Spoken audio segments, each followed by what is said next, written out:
They call themselves badass Asians. I don't like the fact that technology is starting to mold our minds and how we think about life and how it's putting agendas into our mind and everything's propaganda. That's how a lot of people live. I think most people are relatively stuck where they are. Not having that mobility isn't a government problem. It's not a societal problem. It's an education problem. It's not that you don't have the ability. You have all the wealth you need. It's at your fingertips for literally almost every single person in the world.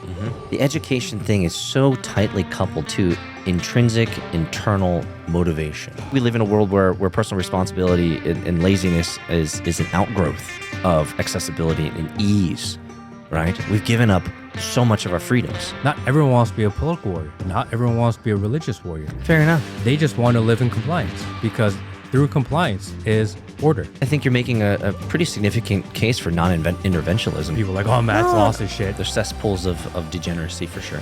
And how can you kind of be mad at that? You can't be mad at that, man. But that's what we're fighting. What have you done with the life and the time that it gave you? Like, to ask the dude that is so offensive. Like, who hurt you, bro? The cycles of history is that you cannot stay on the sidelines forever, Matt. The beast will come. The famine's going to come. Every once in a while, I'll jump randomly into this Facebook group, like they do a monthly call.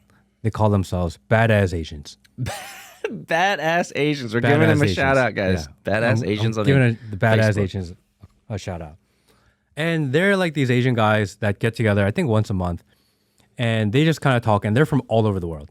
So Asian diaspora that just spread out all over the world. A lot of them are in the United States. Some of them are living in Japan. Some of them live in Korea, like all over the place. Some in like Taiwan, whatever it is. And, and I was on there and I was talking about kind of the ideas that I have. And obviously I'm a really conservative person by nature. And I am a big freedom person. And I don't think the government should tell us how to live our lives. And I don't like the fact that technology is starting to mold our minds and how we think about life and how it's putting agendas into our minds. Everything's propaganda, talking about these types of ideas. And one guy that lives in Japan, he said to me, Matt, I understand what you're saying. What freedoms, what is there in life that I can't do? That's a really good question. I can think of a couple. We talk about freedom all the time and we say we're losing freedoms, but realistically, in a normal person's life who just wants to provide and take care of their family, which is most people, what is it that he can't do? Well, I can think of a lot. Well, it's the short answer is it's always relative, right? For someone like you are constrained. I mean, you cannot do your business, you cannot do your passion effectively because the technology overlords and oligarchs, et cetera, and government, et cetera, are shadow banning you, censoring you, deleting your stuff. So understand, but not everyone is trying to change the world. Right. Okay, well, brother's trying to change the world. You heard it here first, guys, on the Matt Kim podcast. I like hearing this. This is some action items. To the average American who just want to collect a paycheck, survive, have their families, go to soccer games on Saturday and Sunday, right? They're relatively free. I think the biggest problem though is the money. The biggest problem that constrains everybody is our broken monetary system. That affects everybody. Peace, full stop. Like I have with receipts of my family eating a Chipotle burrito that was $5.85. Yeah, but if you have a pretty good job, you have a pretty stable career, you're one of these people that if you're not happy at your job, you can just apply for another job, get it somewhere else. You have kind of flexibility. You can actually live in a different country if you choose to do so. Fair enough. Which is a huge population of society. And actually, especially amongst the Asian community, that's how a lot of people live. I don't like California. I'm just going to live in Japan for like 3 years because I can work remote. A lot of them are in tech, they software engineers or whatever. I'm just going to go work in, Taiwan. I'm just going to go work in Korea. I'm going to come back and I'm just going to live in Dallas for like another 6 months. And a lot of people live like that. Not everyone's confined to where they are. A lot of people live in a global economy. Yeah, but I would actually argue that more people live a sedentary, non-mobile, don't move more than 12 miles outside their radius. There are families from this area, their generations from this area, their cousins are hanging out 2 blocks away. I mean, like... But that's awesome too. It is awesome, but those people can't do anything that you just said. These guys are tradesmen, right? They can't just pick up and say, I'm going to move to Dallas and do my trade over there. No, we spent 26 years hanging out in this small town, and that's how you built your little trade, and you're making 70 grand a year just barely scraping by. And like, I think most people are relatively stuck where they are, and that creates the tension, that creates the issues, that creates the frustration, because they don't have the mobility that you and I have. Let's be honest. But you and I have mobility, man. Not having that mobility isn't a government problem. It's not a societal problem. It's an education problem. It's an education and money problem. Right? Money problem, It but costs a lot of money to move, right? There's a lot of things to consider. and we know because we live online that it reminds me of a conversation I had with Pastor Doug Wilson when I asked him about technology, and I said, "I've looked everywhere, but I can't find iPhone in the Bible. What does the Bible say about technology?" And he said, "There's nothing in the Bible that specifically says iPhone or technology, but it talks about wealth, and technology is actually wealth." And I thought about it. I was like, he's right. We've been convinced to believe that currency and money is wealth. Actually, we all have the equal amount of wealth if we consider technology to be wealth. We actually can do whatever we want in our lives if we really choose to do so. If we decide we're going to spend 5 hours a day for the next year focusing and learning on one thing, we could learn it for free, and you can become actually very competent at it. Yes. It's not that you don't have the ability. You have all the wealth you need. It's at your fingertips for literally almost every single person in the world. We're just told to believe that money is the currency. Money is the currency of wealth, but it's technology and information and data. And if you start looking at that perspective, then anyone could actually do it. Oh, for sure. If you just turned off Netflix, your daily Netflix consumption, you turned off your sports consumption, you turned off your bar consumption, and you took those hours that you get on a daily basis, which is 4 to 5 hours every single day, and you focus it on something else, learning something different, something that you want to do, actually anyone can change. Fair enough. So you're not wrong. It is an education thing. But man, like the education thing is so tightly coupled, Matt, to intrinsic internal motivation, assertiveness, gumption, right? Taking action. I think there is a absolute slumber that has been placed across the entire world, and this slumber is this idea of just since we have so much wealth, this wealth and this technology and access that we have, it has made us exponentially lazy. But that's not a political problem. That's not a societal problem. That's a personal, individual problem, isn't it? I think the personal individual flows downstream from culture and technology, right? I mean, you had to be much more, self-sufficient back in, let's say, 40, 50, 60 years ago, for sure, right? You actually had to fix your car, right? You probably had experiences like this when we had to fix our cars back in the 80s, right? It was just cheaper to do so, and the cars were easier to deal with, not as much electronics, right? These types of things. We learned how to build computers. I learned how to build computers. I broke my first computer in '93. I remember saving up $6,500 for my first real computer as a Pentium 2 Gateway 233 with MMX technology. Like $6,000 it cost me. Can we Google that? I don't think that's a real computer. Google Fact check the computer. Google it right now. Pentium 2 Gateway 233 with MMX technology. I know exactly what you're going to find. It's awesome. It's going to be an awesome computer. And so the point I'm trying to make is that I think personal individual responsibility and personal accountability flows downstream from culture. Culture has given us all of these amazing blessings in technology, and it gave us so much access that we actually no longer have the need or desire to actually problem solve. Most kids will never know how to fix a computer. Why? They've never needed to.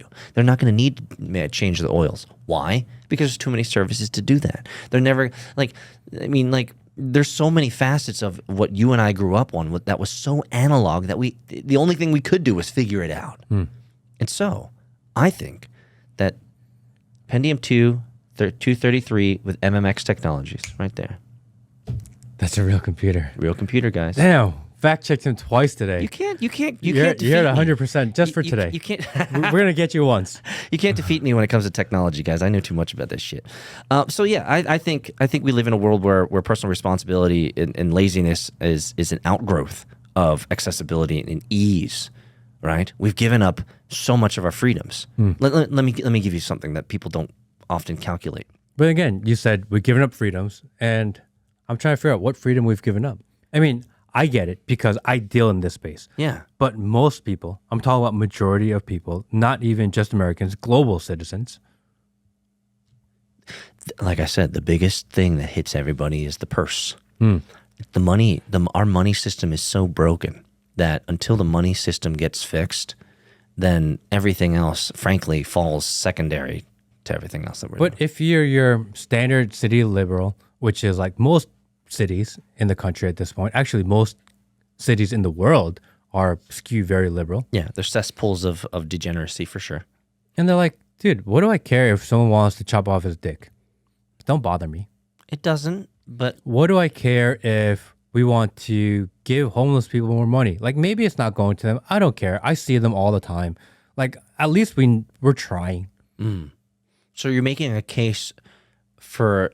I'm just trying to understand the other side. Well, yeah, I think your questioning is good. I think you're making a pretty significant case for non-interventionism. It's just like, let everything live, and I'm not going to be involved, and I'm going to unplug from the matrix, and you guys do what you do. However, at the end of the day, though, you are a man of legacy. You are a man of values and principles, and you have a beautiful family and a amazingly beautiful soul under your care as a daughter. And I would take a gander and say that you most likely would prefer that your daughter lives in a better world than you lived in. Wouldn't you agree? I agree. So that is but if you part work and hard parcel of and why you you're do what you able do. to control your environment, and you spend a lot of time with your children, and you raise them right, and you overinvest in your children, like, they're going to be all right. You sound like a 70-year-old man sitting in Tennessee, having a nice late night cap, discussing his life as he sees it, and he looks at you under the furrow of his brow with a tipped chin, and he looks at you and he says, "At the end of the day, I lived a good life, Matt. I did my wife solid. I did my kids solid. They launched successfully. They have great careers and great families. That's all I could ask for."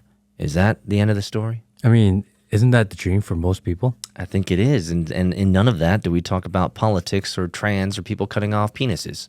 Because it doesn't affect your life if you teach them properly. And so you have to question. Okay, you have to wonder then, is the only way to epic freedom to become a pure capitalist where you can own 23 acres of land and a multi-million-dollar home and look at your kids and say, one's a doctor, one's a lawyer, one married into... I mean, is that the end game? Is that final boss? I mean, I don't think for me. My argument was, in the war of people's minds, if it means that my family and my children live less financially capable, but it allows them to live free, I would rather live in District 11. I would rather live free. However, most people actually don't mind plugging in if it means they have a stable life, means their children have a stable life, and if it means you have to accept certain things in order to live in stability. I think I understand them.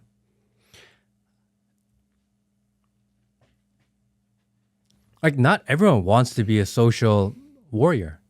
Not everyone wants to be a political warrior. Not everyone wants to be a religious warrior. Fair enough. They just want to live in compliance, because through compliance is order.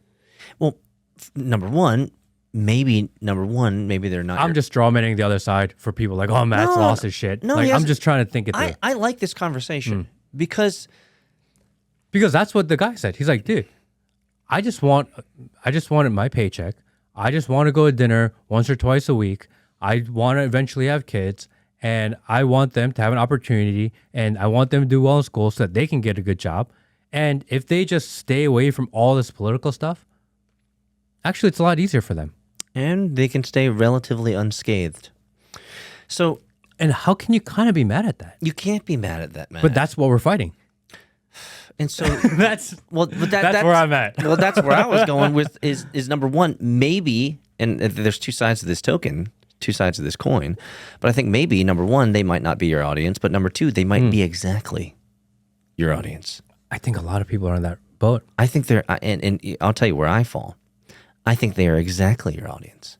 And it's not that we want to, jolt them out of their complacency, but I think opening up their minds to the larger narrative of the world stage is important.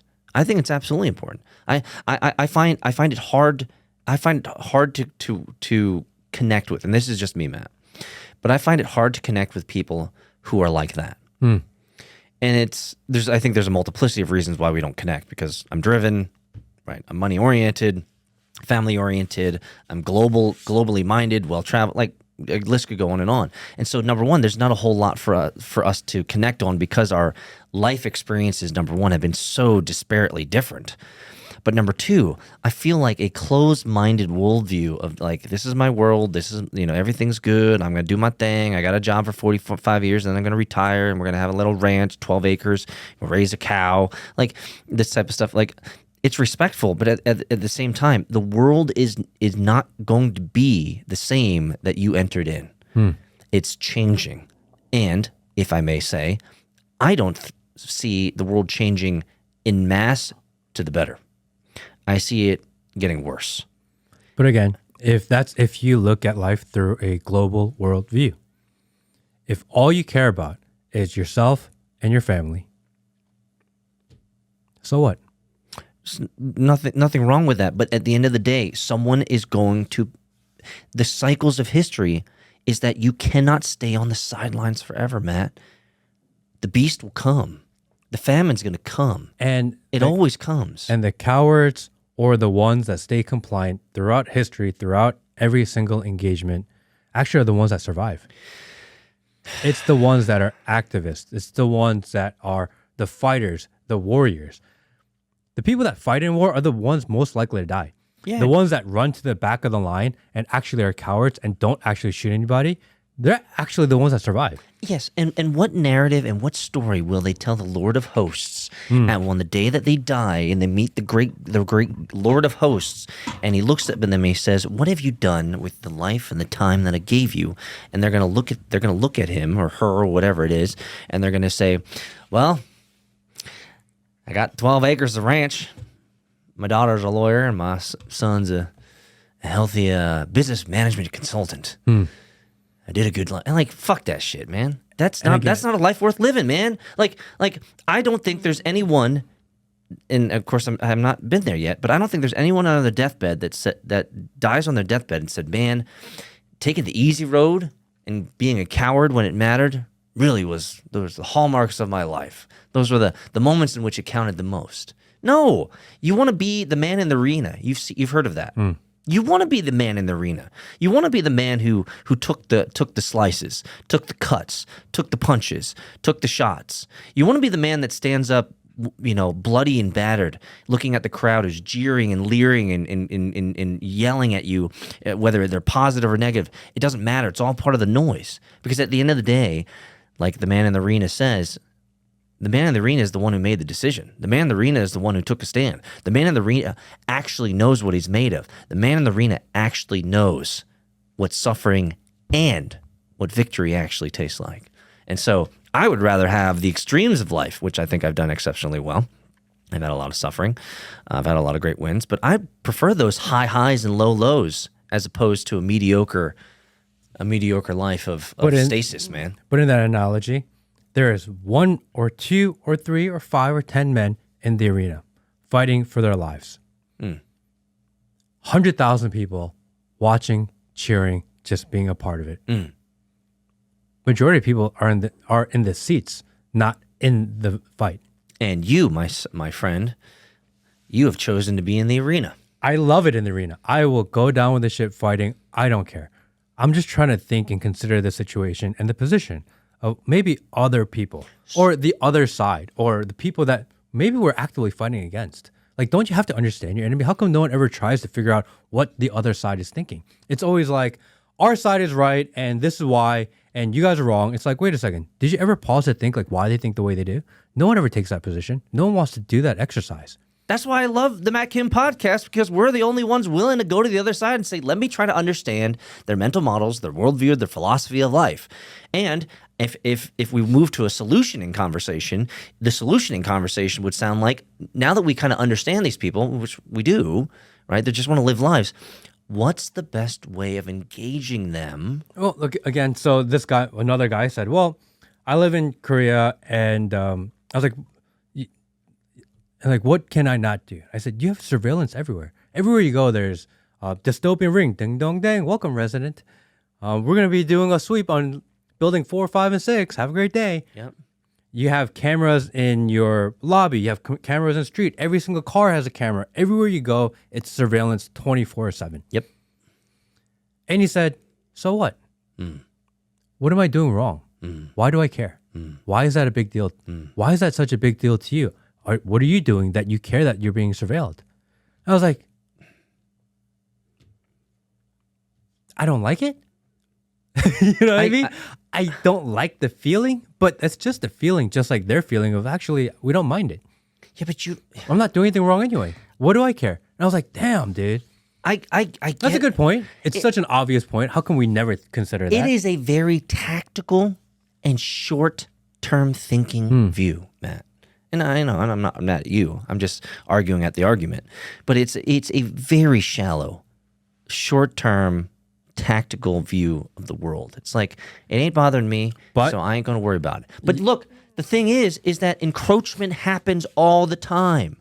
So you have countries like Singapore, you have countries like Dubai, where you have one leader, and they surveil, they run their society in a certain way, and it actually works for them. It does. Yeah, Middle Eastern countries are all just rich oligarchs, and they run the country. Yeah, absolutely. And it actually works. Yeah, the Saudi family, and yeah. So it's not like this idea of surveillance never works.